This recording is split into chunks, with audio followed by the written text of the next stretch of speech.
봉사입니다. 교회는 하나님의 나라를 건설하고 성장시키기 위해 존재합니다. 예수님께서 전하신 복음의 핵심도 하나님의 나라였습니다. 즉, 교회는 하나님의 뜻을 이 땅 위에 이루기 위한 공동체입니다. 그러므로 교회는 하나님의 나라를 건설하기 위한 교회의 기본적인 영적인 활동을 감당해야 합니다. 하나님의 나라 건설을 위한 교회의 이러한 영적 기능을 저는 교회의 기본기라고 봅니다. 초대교회는 부흥의 원칙으로 첫째, 이러한 교회의 기본기를 충실히 했음을 본문 내용을 통해 알 수 있습니다. 그러면 과연 무엇이 교회의 기본기로서의 영적인 기능입니까? 먼저 본문에 저희가 사도의 가르침을 받아라는 표현이 나옵니다.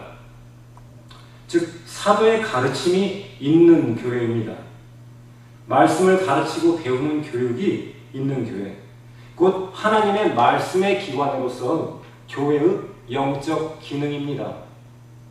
예수 그리스도를 형장에 홀로 놔두고 주랭낭을 쳤던 제자들은 예수의 부활을 체험하며 변화가 됩니다. 마침내 그들은 승천하신 그리스도 대신에 오신 성령님의 충만한 임재를 경험하고 그로 인한 능력에 힘입어 담대하게 복음을 증거하는 사도가 됩니다. 즉, 초대교회는 성령 충만한 말씀 증거의 일꾼으로서 사도들이 있었으며 그들의 힘있는 가르침이 사람들의 마음을 찔러 쪼개기까지 했던 것입니다. 교회가 말씀을 선포하여 1차적으로 한 영혼을 중생시키고 영생을 얻게 하는 것은 그 어떤 세상의 다른 기관을 통해서는 불가능한 오직 교회만이 갖고 있는 엄청난 특권이자 묻 인간을 향한 놀라운 공헌입니다. 다음으로 또 본문 내용에는 서로 교제하며 떡을 떼며라는 구절이 나옵니다. 부연 설명하기를 집에서 떡을 떼며 기쁨과 순전한 마음으로 음식을 먹고라고 표현되어 있습니다. 당시 유대인들 사이에서 식사를 같이 한다는 것은 서로 간에 상당한 관계를 전제합니다. 서로 같은 식탁에서 음식을 나누어 먹는다는 것은 상당한 친밀감을 의미합니다. 이것은 바로 성도의 사귐의 공동체로서 교회의 영적 기능입니다. 십자가 아래서는 땅에 있는 모든 사람이 평등하다고 말한 사람이 있습니다. 즉, 그리스도인의 교제는 인간 사이에 막힌담을 헐어놓으신 십자가에서 시작된다는 말이죠. 예배소서 2장 13절로 14절에는 이제는 전에 멀리 있던 너희가 그리스도 예수 안에서 그리스도의 피로 가까워졌느니라. 그는 우리의 화평이신지라 둘로 하나를 만드사 중간에 막힌담을 허시고 라고 주님의 하나 되게 하신 십자가를 언급합니다. 주님의 십자가로 하나가 된 우리, 곧 우리 그리스도인들은 하나님의 가족으로서 친밀한 구성원이 될 특권을 지니고 있습니다. 초대교회 성도들은 이러한 그들의 하나됨의 특권을, 이러한 그들의 하나됨의 또한 믿음을 함께 식사하는 가운데 서로 간에 표현하였던 것이죠. 동서고금을 막론하고 함께 식사하는 가운데 친밀해집니다. 낯선 사람과 친밀감을 형성하기 위해 식사에 초대하는 일은 지구상 어디에나 가장 흔히 사용되는 방법입니다. 사람들이 음식을 대접받거나 함께 먹게 되면 서로 상대방에 대한 호감을 가지게 마련입니다. 세상에서 가족이나 친구와 함께 맛있는 음식을 먹는 것만큼 즐거운 일이 또 어디 있겠습니까? 또 교회의 영적 기능의 또 다른 역할은 본문 중 기도하기를 전혀 힘쓰니라라는 내용에서 볼 수 있습니다. 즉, 기도하는 곳으로서의 교회의 영적 기능입니다. 더불어 성경 본문은 날마다 마음을 같이하여 성전에 모이기를 힘쓰고라고 설명합니다. 여러분, 기도를 통해서 하나님과 대화합니다. 즉, 기도를 통해서 하나님과 친밀한 교제를 이루어 나갑니다. 하나님께서 기록된 성서의 말씀을 통해 우리에게 말씀하시면 우리는 기도를 통하여 하나님께 응답하는 것입니다. 또한 우리의 기도를 통해서 하나님의 능력이 이 땅 가운데 나타납니다. 초대교회의 사도들은 기도하는 방법을 알았습니다. 그래서 그들은 그 기도를 통해서 역사를 변화시키는 하나님의 능력에 동참할 수 있었습니다. 기도의 능력을 불신하는 자에게는 이러한 기도의 능력에 절대 동참할 수 없습니다.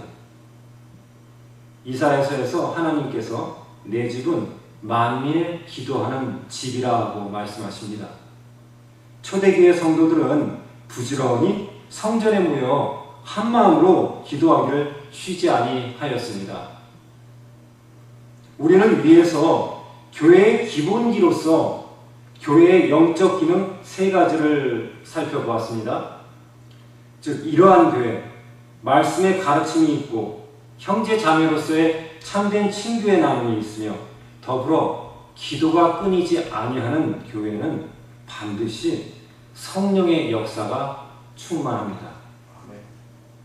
기본기에 충실한 교회는 성령이 역사하십니다. 그 역사는 여러분 다양합니다.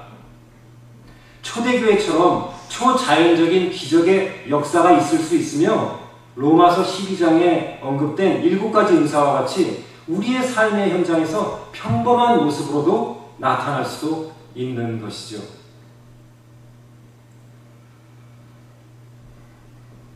초대교회는 오늘 현대교회들이 특히 결핍하고 있는 이런 기본기에 정통한 교회였던 것이죠. 이제 초대교회 부흥의 2번째 원칙을 살펴보겠습니다. 그것은 무엇보다도 그들이 배우고 익힌 것을 삶의 현장에서 실천했다는 것입니다.